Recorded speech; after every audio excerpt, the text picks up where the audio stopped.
Stres dan kecemasan adalah respon alami tubuh terhadap tekanan atau tantangan yang dihadapi dalam kehidupan sehari-hari. Penyebab stres dan kecemasan bisa beragam, mulai dari masalah rumah tangga, pekerjaan, konflik dalam hubungan, hingga tekanan finansial.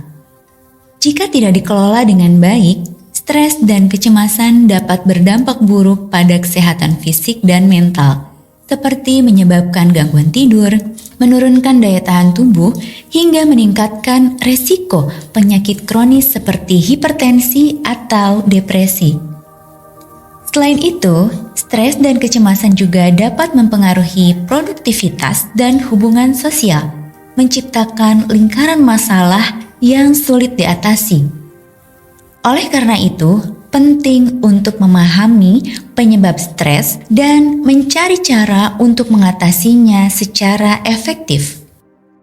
Ada tantangan signifikan yang kita hadapi sebagai individu dan masyarakat, tetapi kita tidak dapat mengatasinya jika dilumpuhkan oleh ketakutan dan keputusasaan. Hal-hal besar dicapai ketika kita berkepala dingin, bijaksana, dan dibimbing oleh alasan dan bukti daripada kesombongan dan ketidaktahuan. Video ini ditujukan bagi mereka yang merasakan beban emosional berlebih, stres, penuh kecemasan, yang mendambakan kedamaian.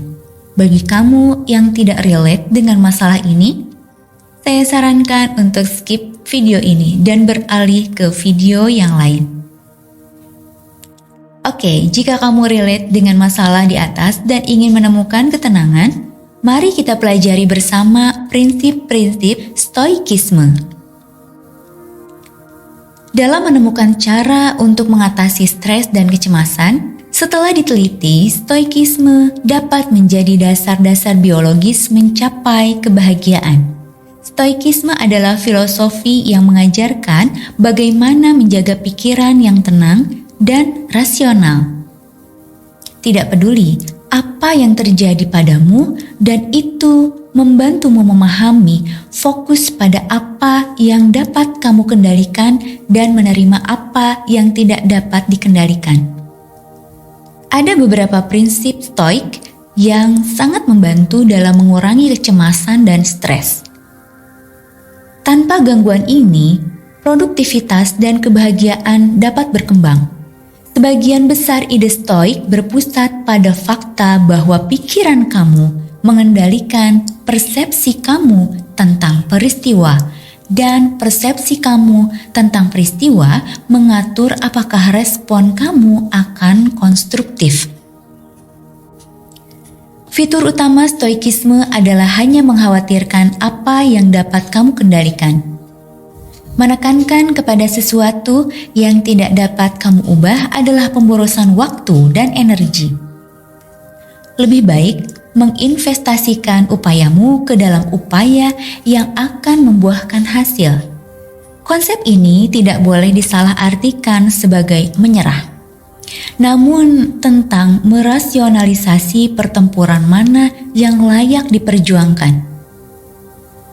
Bayangkan, kamu memiliki atasan yang sering memberikan kritik keras tanpa alasan jelas. Dalam situasi ini, mudah untuk merasa frustasi atau bahkan menyerah. Namun, stoikisme mengajarkan bahwa reaksi emosional kita terhadap kritik bukanlah hasil dari kritik itu sendiri, melainkan bagaimana kita memaknainya. Daripada terpaku pada perilaku atasan yang di luar kendalimu, berfokuslah pada apa yang bisa kamu lakukan, meningkatkan performa, bersikap profesional, atau bahkan mencari pekerjaan lain jika itu yang terbaik. Dengan menerima bahwa kamu tidak dapat mengubah perilaku atasan, tetapi dengan mengendalikan responmu, beban emosional akan berkurang. Prinsip utama Stoa kuno adalah keyakinan bahwa kita tidak bereaksi terhadap peristiwa, namun bereaksi terhadap penilaian kita tentang mereka, dan penilaian tersebut bergantung pada diri kita sendiri. Hubungan keluarga seringkali menjadi sumber stres. terutama ketika ada konflik atau harapan yang tidak terpenuhi. Misalnya, kamu mungkin merasa kecewa karena anggota keluarga tidak menghargai usaha kamu. Dalam kasus ini, stoikisme mengajarkan pentingnya mengelola stres. Dalam kasus ini, stoikisme mengajarkan pentingnya mengelola ekspektasi. Alih-alih berharap semua orang memahami kamu, fokuslah pada nilai tindakan kamu sendiri. Apakah kamu bertindak dengan integritas? Jika iya, itu sudah cukup. Dengan tidak bergantung pada validasi eksternal, kamu dapat menjalani hubungan keluarga dengan lebih tenang. Kaum Stoa mengakui bahwa emosi adalah sinyal impulsif yang membutuhkan rasionalisasi sebelum bertindak.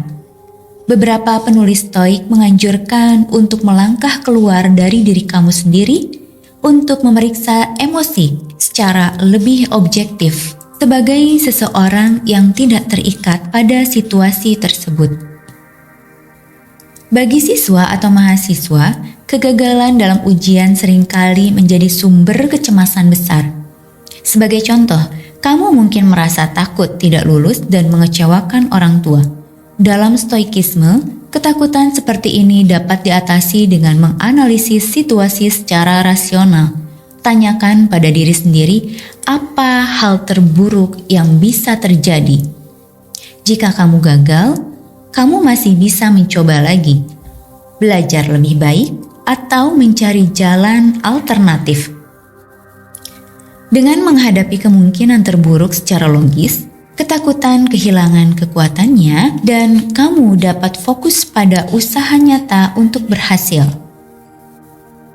Jika kamu merasa kewalahan, berpura-puralah bahwa apa yang terjadi padamu terjadi pada seorang teman. Pertimbangkan bagaimana kamu akan menghibur dan menasehati teman itu.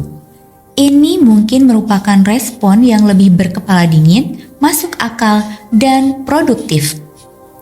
Dalam perselisihan dengan teman atau kolega, emosi seringkali memanas. Misalnya, jika seseorang berbicara kasar kepada kamu, reaksi spontan mungkin adalah membalas dengan cara yang sama. Namun, kaum Stoa menyarankan untuk melangkah keluar dari diri sendiri dan melihat situasi secara objektif. Anggaplah hal itu terjadi pada teman kamu, lalu pikirkan bagaimana kamu akan menasehati mereka. Pendekatan ini membantu kamu merespon konflik dengan cara yang lebih bijaksana dan produktif. Di antara praktik stoikisme yang lebih membingungkan adalah perenungan kematian. Tetapi kejadian tersebut mampu mengingatkan diri sendiri akan kebenaran bahwa setiap makhluk hidup akan mati, bersama dengan orang yang dicintai ataupun dibenci. Menempatkan kehidupan dalam perspektif dan mendorong kita untuk mengejar apa yang benar-benar penting dengan waktu yang terbatas. Kehilangan orang yang dicintai adalah salah satu pengalaman yang paling sulit dalam hidup. Stoikisme menawarkan pandangan unik melalui praktik memento mori, yaitu perenungan kematian. Misalnya, jika kamu kehilangan seorang sahabat, Stoikisme mengingatkan kamu untuk menghargai momen yang telah kamu habiskan bersama mereka, alih-alih hanya meratapi kehilangannya. Dengan menyadari bahwa kehidupan bersifat sementara, kamu didorong untuk lebih menghargai hubungan dan waktu yang kamu miliki di masa kini. Dalam proses stoikisme, jangan memusatkan pikiran kamu pada hal-hal yang tidak kamu miliki, seolah-olah itu milikmu. Tetapi bersyukurlah atas apa yang kamu miliki dan pikirkan seberapa besar kamu menginginkannya jika itu belum menjadi milik kamu. Masalah keuangan adalah sumber stres yang umum. Kamu mungkin merasa khawatir karena tidak mampu membeli barang yang kamu inginkan atau membayar tagihan tepat waktu. Stoikisme mengajarkan untuk memusatkan perhatian pada apa yang sudah kamu miliki. Misalnya, alih-alih memikirkan mobil baru yang belum bisa kamu beli, Pikirkan bagaimana sepeda motor lama kamu masih berfungsi dengan baik dan melayani kebutuhan sehari-hari. Dengan bersyukur, kamu bisa mengurangi tekanan dan mencari solusi dengan pikiran yang lebih jernih. Stoikisme adalah alat yang sangat praktis untuk menghadapi berbagai masalah kehidupan. Dengan memusatkan perhatian pada apa yang dapat kamu kendalikan, merasionalisasi ketakutan, dan menerima kenyataan yang tak terhindarkan, kamu dapat mengurangi stres secara signifikan. Filosofi ini bukan hanya teori kuno, tetapi panduan abadi yang relevan dengan tantangan modern.